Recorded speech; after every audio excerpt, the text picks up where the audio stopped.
Welcome to the Fifth Estate, a conversation between young African scholars from the Fort Hall School of Government and Professor Mutahi Ngonye. Today we will use game theory to build scenarios regarding the 2017 elections. We advance from three basic assumptions that borrow from former U.S. Defense Secretary Donald Rumsfeld. First are the known knowns. There are certain things about the impending election that are obvious and are located in the public domain, either legal or created through political practice. In other words, these are things that we know that we know. Raila is not interested in winning the elections. It's too easy a game for him. The game plan is to lose the election, but to force a runoff. If he forces a runoff, he would have won the election regardless of whether he's number 1, 2, 3, or 4. He will use the runoff to negotiate a forced coalition at zero option. If Raila plans to win this election, he will lose. But if he plans to lose this election, he will win. So if he plans deliberately to lose the election, he will force a runoff. And if he forces a runoff, chances of him being in government are very high. But how then will he force a runoff? My hypothetical position is that all the principals in CORD will run. Wetangula will be a presidential candidate, Kalonzo will be a presidential candidate, Mudavadi a presidential candidate, Raila will be a presidential candidate with the intention of not winning. But the idea of that is to mobilize as many votes from their strongholds as possible and not get the 50% plus one, but deny that 50% plus one. You deny Uhuru and Ruto the 50% plus one. If they do so, then the chances of forcing a runoff are very high. Second are the known unknowns. We know that the Constitution or practice will set in motion certain events. However, the resultant effects are unknown. Therefore, these are things that we know that we do not know. Is Jap Nation assured of victory? Given the incumbent nature of this election, should we assume that there will be no surprises? That the path to presidency will have few obstacles? That the unknowns will be few? What about the anti-incumbent factor? That any voter who claims to be undecided towards the end of the election will probably vote for the challenger or opposition. Incumbents in Africa don't lose elections. That is the law. The only time they lose elections, if they're incumbent, is if they are incompetent. That is a known fact. But the unknown aspect of that fact is exactly the following. Incumbents enjoying the comfort of the power they wield have a way of getting overconfident. And when they're overconfident, they also become oblivious of danger. And when you're oblivious of danger, then your reaction to situations becomes unknown. And that's exactly what happened to Raila Odinga in 2013. As half incumbent, he became overconfident and he knew he was going to State House anyway. What are the constants and variables in this election?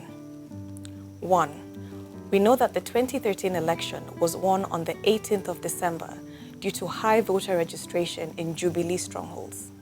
2. We know that voter turnout in 2013 hit a record high of 89%.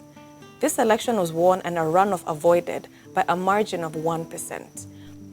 If there is no object of aggression and there is high voter apathy in Jubilee strongholds, will these conditions hinder Uhuru from maintaining his numbers and avoiding a runoff? What is the push factor for a Uhuru win? What is the magic? Abraham Lincoln was well aware of the importance of an object of aggression in sustaining internal solidarity. The deep-rooted principle of an object of aggression was used in ensuring Americans did not turn against each other and was directed exclusively against the British Empire. In the absence of a menacing foe, the passions of the people could become divided and dissipated. Could the Jap nation face this fatality? Most elections are organized around a principle. And this principle, for the most part, is not about affection. It is about aggression. Development is an affectionate item. If you organize around development, for the most part, you don't get the gravitas that you require. But if you construct a boogeyman and you have people aggress, your voters aggress this boogeyman, then the possibilities of you mobilizing and organizing for politics effectively are much higher. In 2002, the object of aggression was Arap Moi. In 2007, the object of aggression was the Ikoyo hegemony, hence the idea of a 41 versus 1. In the 2013, object of aggression was ICC. In this election, we do not have an object of aggression, but our submission is actually that the Jap nation can use the runoff as a boogeyman, as a monster, and they can use it to scare their supporters into waking up very early in the morning to go and vote. Third are the unknown unknowns. Given the highly contested nature of the 2017 election, it has the potential to spring surprises that are unknown. We do not know the surprises, the form they will take, and the impact they will have. We do not know whether they will even happen in the first place.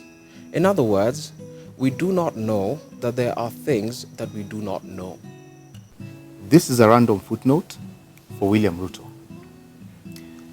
If Raila's game plan is to force a coalition government for the second time and do this through a runoff whose results he will contest anyway, what will a forced coalition government mean for William Ruto? How does an expanded government bringing in some of his sworn enemies from ODM affect his bid in 2022? Does the scenario of a runoff make him a net loser in the long run? And does it give him reason to fight it tooth and nail? The reason why we call this an unknown unknown is because, one, we don't know whether the runoff will happen, and two, we don't know if it happens what the impact of the result will be, especially on William Ruto. What we know, however, is that should a coalition be forced, then there will be three core principles. There will be Uhuru Kenyatta as president, there will be William Ruto as deputy president, and there will be Raila Odinga as a forced third partner within the coalition. And should that happen, the end result will be exactly a replay of 2007, where the most important players will be the president and the prime minister. And William Ruto might find himself completely lost in between the wars that will be fought between the two core principles.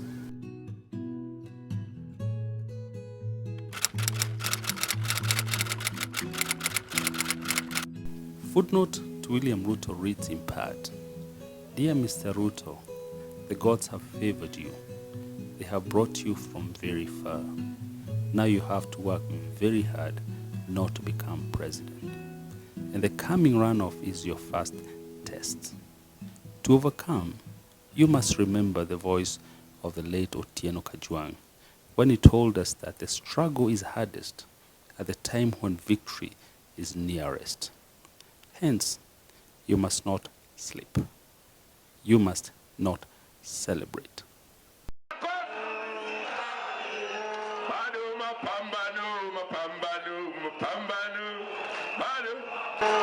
Mapambano,